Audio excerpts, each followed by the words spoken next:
BJP दलरू विदा हेबे अपराजिता षडंगी बढ़िला चर्चा।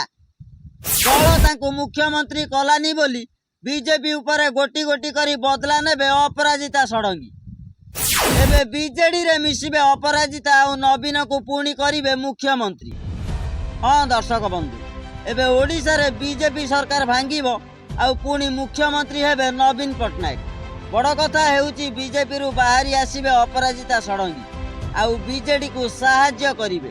एभली कथा वर्तमान समय राज्य राजनीति रे चर्चार विषय पलटिछि।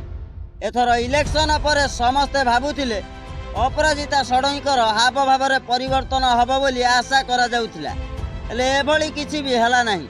एबे से दलर काहारी कथा को शुणु नाहंती, एपरिकी दलर सभापति को भी मानु नाहंती। तांकर एभली व्यवहार को देखि बीजेपी दल रे अशांति हेउछि एवं अपराजिता समर्थक माने बहुत खुशी हेबारे लागिचंती। तेबे लोकंक मुहरु जहा शुणिबाकू मिलुछि अपराजिता षडंगी कुआडे दलरू इस्तीफा देबे। पूर्वरु अपराजिता सह मनमोहन सामलकर भल पड़ुथिला। भद्रकरे जे कोनोसी कार्यक्रम हुए मनमोहन सामल प्रथमे अपराजिता को डाकुथिले। अपराजिता भी सबु कार्यक्रम रे मनमोहन सामल को डाकुथिले। हेले सबुठु बड़ कथा हेउछि इलेक्शन पर एमिति कौन हैला जे दुही को मध्य रे भल पड़ू नाही, एमिति की कथावार्ता मध्य हेउ नाहंती। अपराजिता समर्थक को निलंबन करिबा परे मनमोहन उपरे रागिचंती एवं कथावार्ता करुनाहंती बोली चर्चा हेउछि। वर्तमान सबुठारु बड़ आश्चर्यर कथा हेउछि जे अपराजिता दलीय श्रृंखला भांगी निलंबन नेता को पाखरे बसाई सभा करथिले मध्य बीजेपी कोनोसी प्रतिक्रिया देउ नाही।